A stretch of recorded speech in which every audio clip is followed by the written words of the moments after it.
My mother-in-law demanded, "Take the blame for my son's DUI. You have a clean record. He can't go to jail." My wife said, "Do it for the family." I replied, "I'll handle it." Then I went to the station and handed the police the dashcam footage proving her brother was driving. When they arrested him at Sunday dinner, I need to start by introducing you to my brother-in-law, Brandon.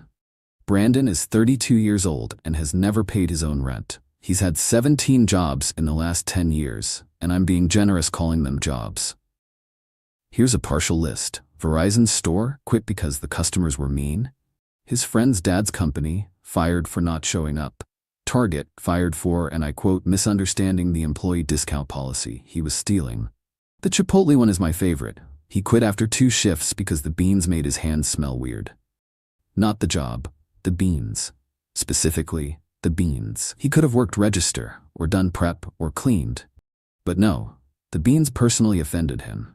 He drives a BMW, the kind with heated seats and a sunroof. His mom bought it for him when he turned 30 because he needed reliable transportation. He'd crashed his previous car, a Honda Civic, also mom-funded, into a Walgreens because he was changing the song on Spotify. He wears Gucci belts with cargo shorts from Walmart. The man looks like a fashion emergency. He vapes indoors at family gatherings, those giant cloud-producing mods, fills the room with dragon fruit-scented fog. When asked to go outside, he says, "It's not smoke, it's vapor," like that's a defense. He once told me he was basically an entrepreneur because he sold a couch on Facebook Marketplace. Brandon is, and I mean this with complete sincerity, a walking Greek tragedy written by someone who failed English class. My wife Melissa loves her brother. Worships him, really. He's just going through a tough time, she'd say. Every time Brandon got fired, dumped, evicted, banned from a Buffalo Wild Wings for reasons he swore were totally unfair. The Buffalo Wild Wings thing? He got drunk and tried to fight the bartender over whether ranch or blue cheese was better for wings. He's a ranch guy. Passionately, violently as it turned out. I tolerated Brandon the way you tolerate a mosquito at a barbecue. Annoying, but not worth ruining everyone's day over. Until the DUI. Saturday, 2 a.m., my phone rings. Melissa's mom, Carol. Brandon's in trouble. The police have him. I looked at the clock, looked at Melissa, who was already sitting up, phone pressed to her ear on her side of the bed. "What happened?" I asked. "DUI investigation. He crashed your car into a mailbox on Riverside Drive. Police showed up. He blew a .15 on the breathalyzer." For context, legal limit is 0.08. Brandon was nearly twice that. "Is he hurt?" Melissa asked. "He's fine. Just shaken up. But here's the thing, he told the police he wasn't driving, that someone else was behind the wheel and ran off after the crash. He claimed he was just a passenger." I sat up straighter. "What?" "Police breathalyzed him and he was clearly drunk, so they cited him for public intoxication. But they can't charge him with DUI without proof he was actually driving. He's smart, didn't admit to anything so they towed the car and let him go pending investigation. But if they find evidence he was the driver, he's screwed. He's got 2 prior DUI convictions. This would be his 3rd. Mandatory jail time. They let him go? They couldn't prove he was driving. He's smart, didn't admit anything. But if they figure out he was actually the driver, he's screwed. He's got 2 prior DUI convictions. This would be his 3rd. Mandatory jail time." This was news to me. 2 prior convictions? One in 2019, one in 2021. Both before you and Melissa got serious. We don't talk about it. Of course they don't. Where is he now? I picked him up from the station. He's sleeping it off at my place. We need to meet tomorrow morning. Family meeting. This is serious. We hung up. Melissa was already crying. "He could go to jail," she said. "He should go to jail if he was drunk driving." They don't know he was driving because he lied to the police. He was protecting himself. He was obstructing justice. Don't be like that. He needs support, not judgment. I didn't argue. It was 2 a.m., but I was thinking, this is the 3rd time this year Brandon's mistakes have turned into family emergencies. Saturday afternoon, I got a call from the tow company. My car was ready for pickup. $275 towing fee. I drove over, paid it, got my car back. Minor damage, crumpled front bumper, broken headlight. The mailbox had gotten the worst of it. As I drove home, I remembered. Dashcam. I have a dashcam, front and rear, records everything. Auto saves to internal storage when it detects impact. Sunday morning, we went to Carol's house for the emergency family meeting. Carol's house is the kind of place where live, laugh, love signs outnumber fire extinguishers. The kind of place where she offers you wine at 9 a.m. and gets offended if you say no. Brandon was on the couch, looking like a kicked puppy. Hungover. Pathetic. Somehow still wearing the Gucci belt. Carol poured coffee. Melissa sat next to Brandon, rubbing his back. "Okay," Carol said, "we need to come up with a plan." "The plan is Brandon gets a lawyer, pleads guilty, and accepts the consequences," I said. Everyone looked at me like I'd suggested we sacrifice a goat. "That's not helpful," Carol said. "It's realistic. Brandon can't go to jail. He has job prospects, opportunities. A record would ruin his life." Brandon's job prospects included maybe doing Uber, and my buddy said he might have something. His opportunities were non-existent. But sure, jail would ruin the thriving empire he'd built. "What do you want to do?" I asked. Carol looked at me, then at Melissa, then back at me. "You need to come forward as the driver." I laughed, actually laughed. "Excuse me?" Brandon told police someone else was driving, that he was too drunk to remember who. "You need to go to the police and say it was you. That you were driving, panicked after the crash, and fled. Brandon was just the passenger. You want me to confess to a crime I didn't commit. You have a clean record, no priors. First DUI, you'd get probation, maybe a fine. But Brandon? Third DUI conviction? Mandatory jail time. They'd put him away for months, maybe a year. So your plan is for me to confess to DUI, hit and run, and lying to police. It's not lying if you say you were too scared to come forward immediately. You can say you needed time to process what happened. It's absolutely lying, it's perjury, it's filing a false report, it's obstruction of justice. It's not about you, it's about family." I looked at Melissa. Surely she'd see how insane this was. She wouldn't meet my eyes. "Babe," she said quietly, "maybe we should think about it." "Think about it? Think about me lying to the police, committing perjury, and taking a criminal charge for your brother? It's not that serious. It's a felony to lie to investigators. I could lose my job, my security clearance, everything. But you wouldn't go to jail. Brandon would." I stared at her, my wife, the woman I'd married 3 years ago, who was seriously suggesting I destroy my career to save her unemployed, drunk driving, cargo shorts wearing disaster of a brother. I said, "Please." Brandon spoke up. "Man to man, I'm begging you. I can't go to jail. I wouldn't survive. You should have thought about that before you drove drunk. It was a mistake." "You made that mistake twice before." Carol stood up. "This family helps each other. If you're not willing to do this, then I don't know what you're doing in this family. Are you seriously threatening me right now? I'm asking you to step up. Be a man. Protect your family. By committing a crime. By being selfless for once." I looked around the room. Melissa, teary-eyed, pleading silently. Brandon, desperate and pathetic. Carol, self-righteous and demanding. And I realized they actually thought this was reasonable. They actually believed I should do this. "I'll handle it," I said. Relief washed over their faces. "Thank you," Carol said. "Thank you so much." "I need to make some calls," I said. "Figure out the legal side." "Of course. Do what you need to do." I left, and I went straight to the police station. Here's something I hadn't mentioned to my wife's family. I have a dash cam. Front and rear. Records everything. Saves footage automatically when it detects an impact or sudden braking. You know what else I hadn't mentioned? Brandon had borrowed my car that night. His BMW was in the shop. Transmission issues. Carol was using his as her backup car, so Brandon asked to borrow mine. "Just for a few hours, man, I'll fill the tank." I'd said fine, gave him the keys, told him to be safe, didn't think twice about it. Until the call about the DUI. That morning, after leaving Carol's house, I pulled the dashcam footage. 6:47 p.m. Brandon gets in my car. Driver's seat, starts it up, fiddles with the radio. 8:23 he pulls into a bar parking lot, O'Malley's Pub. 11:54 p.m. he stumbles out of the bar, visibly intoxicated, gets back in the car. 12 a.m. he's swerving, badly. Nearly hits a curb. 12 a.m. mailbox collision, perfect shot of Brandon behind the wheel screaming, "Oh shit." Police lights, Brandon panicking, trying to text someone, probably Carol. Cops approaching. And here's the kicker. The footage timestamp syncs with GPS data. Irrefutable proof that Brandon was driving my car at the time of the accident. I saved the footage to a USB drive. Made 3 backup copies. Then I went to the police station. The officer at the desk looked tired. Help you? I'm here about the incident last night. Brandon Matthews, the mailbox crash. You his lawyer?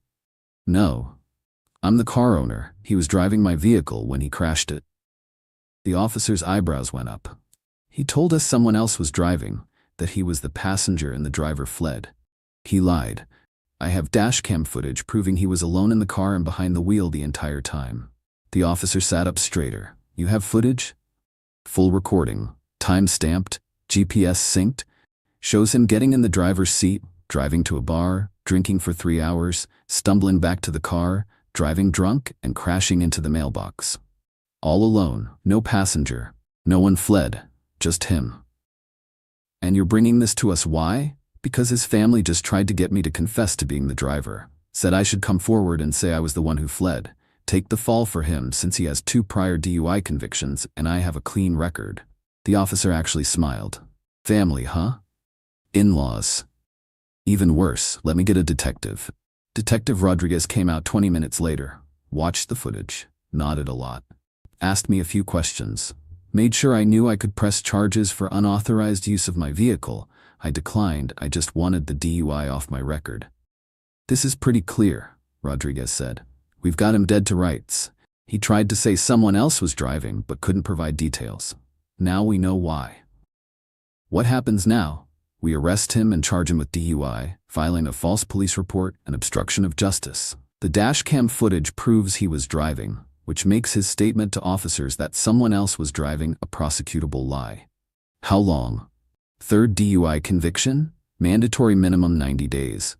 Could be up to 6 months depending on the judge. Plus 3 to 5 year license suspension, heavy fines, mandatory alcohol treatment, probation. When will you arrest him? We've got his address, probably Monday morning. I thought about it. Actually, I know where he'll be Sunday afternoon. Oh? Family dinner, my mother-in-law's house. Happens every Sunday, 4 o'clock. Rodriguez grinned. You want us to arrest him at Sunday dinner? I think that's when the whole family should see the consequences of their choices, don't you? I like the way you think. I gave him the address. He said they'd swing by around 4:30. Give him time to get comfortable. Perfect. Sunday morning, Melissa asked how the legal calls went. All handled, I said. Talked to some people, got advice, we're good. So you're gonna do it? I'm going to do what's right. She hugged me. Thank you. I know this is hard, but you're doing the right thing. Brandon will pay you back, I promise. Brandon would indeed pay, just not the way she thought. Sunday dinner at Carol's was the usual affair. Pot roast, mashed potatoes, Carol's famous, Reed mediocre apple pie.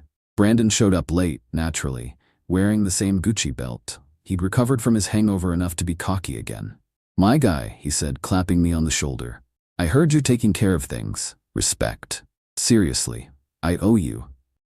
You really do. When this is over, I'm buying you dinner. Steakhouse, my treat. With whose money, I wanted to ask. But I just smiled. Melissa's dad, who'd been silent through all of this, carved the roast. We sat down. Carol said grace. Everyone ate. 4:27 p.m. Carol was telling a story about her book club. Brandon was on his phone, vaping at the table, despite Carol's no vaping inside rule that she never enforced with him. The doorbell rang.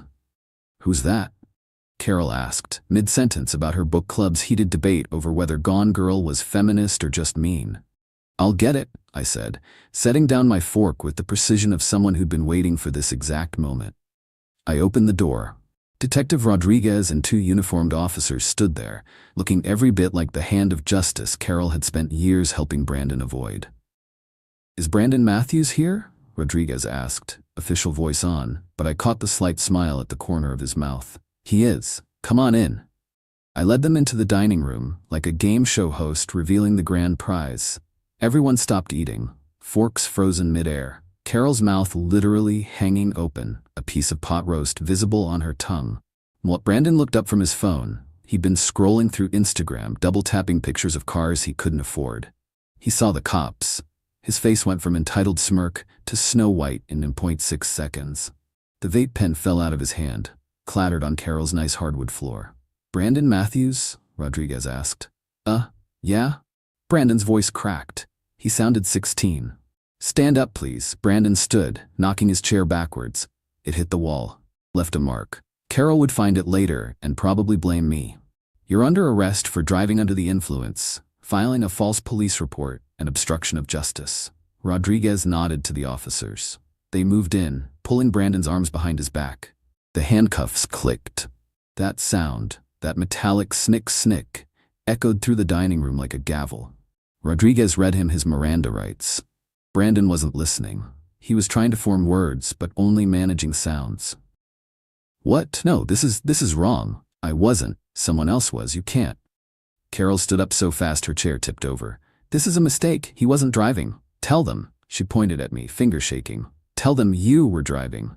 I took a sip of water, swallowed, set the glass down. I wasn't driving, I said, voice so calm it probably qualified as ASMR. Brandon was. You said you'd handle it? Her voice was reaching frequencies only dogs could hear. I did handle it. We have dashcam footage from the defendant's vehicle, Rodriguez interjected, clearly enjoying this. Clear video of Mr. Matthews behind the wheel at the time of the collision, time-stamped and GPS verified. He's also visible exiting O'Malley's pub approximately 40 minutes before the crash, displaying obvious signs of intoxication. Melissa, who'd been frozen this whole time, suddenly came back online. Her face cycled through confusion, realization, horror, and fury in about 3 seconds. You gave them footage? I gave them evidence. You recorded him? My dashcam recorded him. Automatically, because that's what dashcams do. You said you'd handle it. I did. I handled it by ensuring the actual criminal faced actual consequences instead of letting him destroy my life.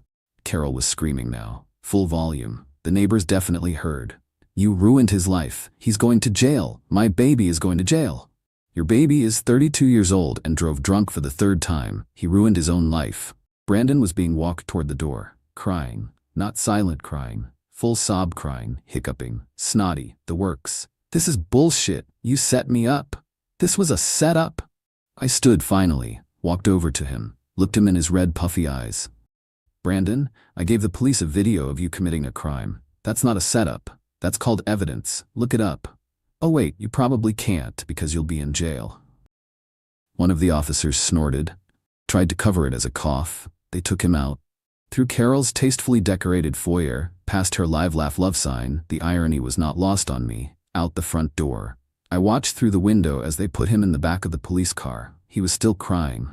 Probably realized the BMW wouldn't be available for a while.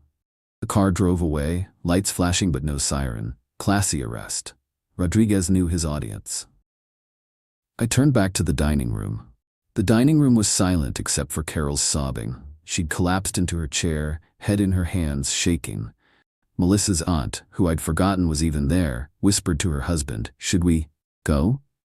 Melissa's dad, who'd been silent through the entire meal, through the arrest, through everything, set down his napkin, folded it neatly, placed it next to his plate. "Carol," he said quietly, "he drove drunk, with someone else's car? This was going to happen eventually." Carol looked up, mascara running. "You don't understand. They'll destroy him. He won't survive jail." "Maybe he needs to be destroyed a little," her husband said. "Maybe that's what he needs to actually change." Carol looked at her husband like he'd grown a second head, sprouted horns, and started speaking Portuguese. Melissa grabbed my arm, her nails dug in. "We need to leave, now."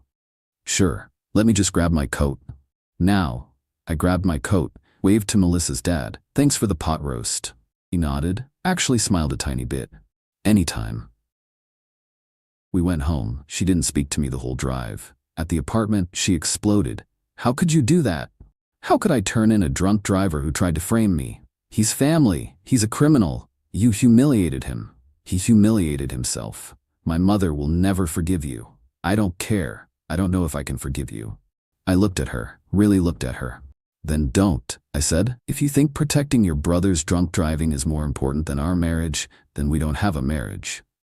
"That's not fair." "What's not fair is asking me to commit a crime for him. What's not fair is your family treating me like I'm disposable. What's not fair is you choosing his criminal behavior over our relationship." "I didn't choose. You did. The second you asked me to lie to police." She was crying. "He's my brother. And I'm your husband. Or I was." "What does that mean?" It means I'm going to a hotel. It means you need to decide if you married me or your family, and it means I'm not coming back until you figure that out. I packed a bag, left, checked into a Holiday Inn Express, paid for a week. Melissa called 17 times that night. I didn't answer. Brandon got arraigned Monday morning. Bail set at $15,000. Carol paid it. He was released pending trial. He went to court 3 weeks later. Pled guilty. The footage was too damning to fight. Sentenced to 90 days in jail, 3 years probation, $5,000 in fines, mandatory alcohol counseling, and 5-year license suspension. Brandon served 75 days, got out early for good behavior. During those 75 days, Melissa stayed at her mom's. We didn't talk. Carol sent me messages calling me every name in the book. Said I was vindictive, cruel, heartless. Said I destroyed Brandon. I blocked her. Melissa's dad called me once. I think you did the right thing, for what it's worth. Someone had to stop enabling him. Thanks. Are you and Melissa going to work this out? I don't know. We didn't. Brandon got out of jail in midsummer. By then, Melissa had filed for divorce. Her grounds, irreconcilable differences. My grounds, married into a family of enablers who prioritize criminals over consequences. Judge granted it. No kids, no house, easy split. I heard through mutual friends that Brandon moved back in with Carol. Got a job at a call center, lost it after 2 months. Currently between opportunities. Carol still blames me. Tells people I set up her son, ruined his life over one mistake. Melissa's dad left Carol 6 months later. Apparently the Brandon situation was the last straw in a long line of her enabling bullshit. He's dating a yoga instructor now. Seems happy. Melissa and I don't talk. I saw her once at a grocery store. She pretended not to see me. I let her. Do I regret it? Hell no. The way I see it, I did everyone a favor. Brandon learned consequences exist. Carol learned her enabling doesn't work when people have spines. Melissa learned, well, I don't know what Melissa learned. Hopefully something. And I learned that some families aren't worth marrying into. Could I have handled it differently? Sure. I could have quietly declined and let Brandon face his consequences without the dramatic Sunday dinner arrest. But where's the fun in that? The look on Carol's face when those cops walked in? Priceless. Brandon crying as they cuffed him? Chef's kiss. Melissa realizing I wasn't the doormat she thought I was? Pure satisfaction. Some people think I was cruel, that I should have given Brandon a chance, that I ruined Sunday dinner. To those people I say, Brandon ruined Sunday dinner when he decided to drive drunk and expect everyone else to clean up his mess. I just provided the entertainment. And honestly, best Sunday dinner I ever had at Carol's house. Pot roast was still mediocre though.